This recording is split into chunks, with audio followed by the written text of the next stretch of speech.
அனைவருக்கும் வணக்கம். தெய்வத்துடைய அனுகிரகம் மட்டும் இருந்துச்சுன்னா, நாம எடுத்த காரியங்கள் அனைத்திலுமே முழுமையான வெற்றியை பெற முடியும். அப்படி நாம் வெற்றி பெறுவதற்கு தெய்வங்கள் அங்கே சூட்சமமாக நின்று அருள வேண்டும். அதற்கு நமக்கு தேவைப்படுவது மந்திரங்கள்.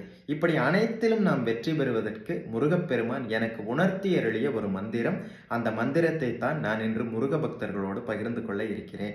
அந்த மந்திரத்தை மட்டும் நீங்க சொல்லி ஒரு செயலை செய்ய தொடங்குனீங்கன்னா, முருகப்பெருமான் அங்கே சூட்சமமாக வந்து இருந்து அந்த காரியத்தை முழுமையான வெற்றி அடைய செய்வார் அப்படிங்கிறதுல சந்தேகமே கிடையாது.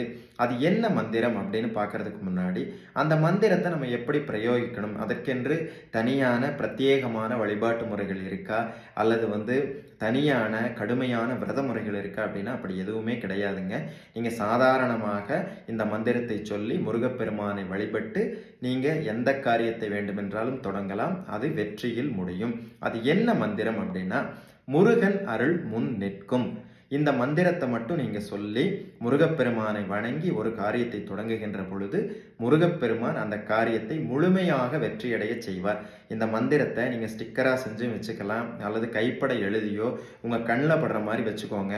நேரம் கிடைக்கும் போதெல்லாம் இந்த மந்திரத்தை திரும்ப திரும்ப மனசுக்குள்ளேயே சொல்லிட்டு வாங்க. நிச்சயமாக உங்களுடைய வாழ்க்கையில படிப்படியாக முன்னேற்றம் ஏற்படுவதை கண்கூடாக காண முடியும். முருகப்பெருமானுடைய அனுகிரகத்தோடு உங்கள் காரியங்கள் அனைத்தும் முழுமையான வெற்றி அடைவதையும் நீங்கள் கண்கூடாக காண முடியும். இந்த மந்திரத்தை முருகப்பெருமான் எனக்கு உணர்த்தி அருளினார். இதை நான் அனைவரோடும் பகிர்ந்து கொள்கிறேன். இந்த மந்திரத்தை சொல்லி இந்த மந்திரத்தை உருவேற்றி நீங்கள் அதற்கான பலனை முழுமையாக பெற வேண்டும் அப்படின்னு நான் கேட்டுக்கிறேன். முருகப்பெருமானுடைய அருளால் இந்த மந்திரம் அனைவருக்கும் அனைத்து நன்மைகளையும் செய்ய வேண்டும் கேட்டுக்கிறேன். ஓம் சரவணபவ.